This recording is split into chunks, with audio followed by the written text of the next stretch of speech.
bars, wineries, a lot of activity here along the Riverwalk, especially in the summertime. It's jam-packed. You can tell who the locals are, usually on the morning here. They're trying to jog through here as the tourists are walking through taking pictures, blocking their way. So we're going to go underneath another bridge here. You see that walkway connecting the rooms. Interestingly enough, these walkways, it required an act of the United States Congress to approve that, because this is a federally managed waterway. The federal government oversees that, and they gave the city permission to build these walkways connecting the rooms of the Riverwalk. Okay, here's a nicely lit building at night. On the left, you see the lighting on the outside, the sconces going all the way up. And then if you look up at the top, it looks like a triangular shaped structure, which we call a pediment. There's some classical styling on there, so you maybe think it's a neoclassical building. Actually, it's not. It's a postmodern building.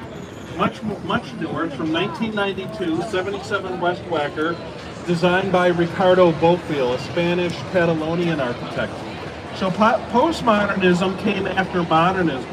Postmodern architects rejected that minimalist simplicity of modernist architecture and said, bring back ornamentation, bring back references to older styles of architecture. So we see a lot of that throwback in postmodern architecture.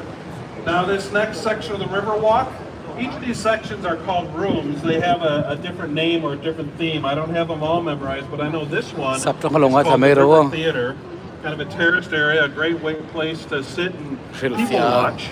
But then beyond the Riverwalk, you see a nicely lit building here with the American flag over the entrance. This is the LaSalle Wacker building, 1930, Halliburton route. It is also Art Deco, that emphasis on the verticality.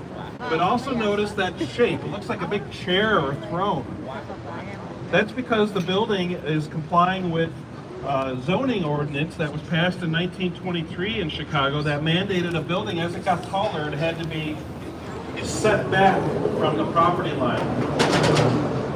Health officials, city officials at the time were concerned that if buildings, as they got taller and taller, if they occupied an entire city block, eventually you wouldn't get any sunlight or fresh air down at the street level. So this mandated setback creates that shape that looks like a giant chair or a throne. We'll see some other examples of that along the way. Now there's a bridge ahead of us. We've gone under at least 4 or 5 at this point. This one is a little bit different than the others. It's a double-decker bridge that on the upper level carries our famous L train. And an L train will serenade us at some point here with its noise as it goes over this bridge or one other, taking trains in and out of our downtown loop area. These bridges are movable bridges called trunnion bascule bridges. Chicago has more movable bridges than any city in the world outside of Amsterdam. More of these trunnion bascule bridges that open in the middle here, in this case. Trunnion refers to a very heavy weight that's underground. We can't see it.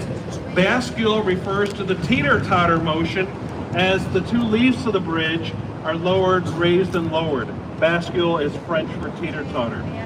So they do open this time of year in Wednesdays and Saturdays as sailboats are taken back and forth from their winter storage.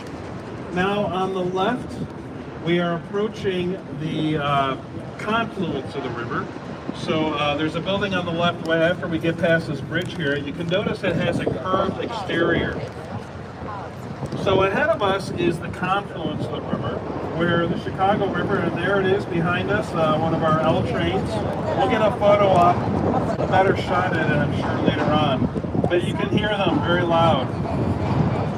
The confluence of the river ahead of us, we're going to be taking a turn to the right in a minute or two and going on the north branch. The south branch is off to the left there. We'll be going down there later. So it kind of creates a Y shape here in the river, if you were to look at it on a map. This area is known as Wolf Point. But now the building I want to talk about is here on the left. Notice how the building has a curved facade. It's not well lit, but we can see it well enough. We can see that curved facade. And then the glass itself is a take my word for it, is a shade of green, 2 different shades of green that alternate.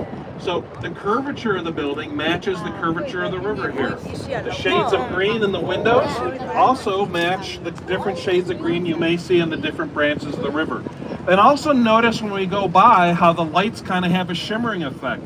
The window panes are pinched in a little bit at the frames, so they're not perfectly flat, and it gives that effect like waves on the river. So this is what's called contextualism. The building is 333 West Wacker, completed 1983, Cohn Pedersen Fox, now known as KPF, were the architects. That is what we call contextualism. It's part of postmodernism, where a building is paying tribute to the natural environment, in this case, around it. Now ahead of us, just a little bit to the left, there is another L train going into the loop over the Lake Street Bridge on the left. Nice and noisy, and believe it, when we're underneath it, it's going to drown out everything.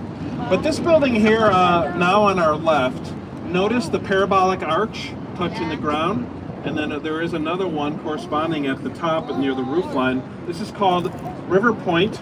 Picard Chilton, the architects, 2017. I just want to note the location of the building relative to the river. It's pushed back a little bit from the river. That arch kind of takes a little slice out of it. But also notice these circular openings here on our left. There's some fans spinning there. Something's going on underneath. There's actually active railroad tracks underneath here, carrying diesel-powered locomotive trains, commuter trains, passenger trains, intercity Amtrak trains, back to our Union Station, which is on the south, along the South Branch behind you. So many of the buildings along the South Branch behind you are actually built right over these active railroad tracks. We're going to see examples of that in a bit. Now ahead on the left, this it's a brick building. It's a pink-colored, believe me, from 1898. It's the oldest building I'm going to talk about today. Frank Abbott, the architect. Fulton House is the name. It was a cold storage warehouse, basically a giant refrigerator freezer that in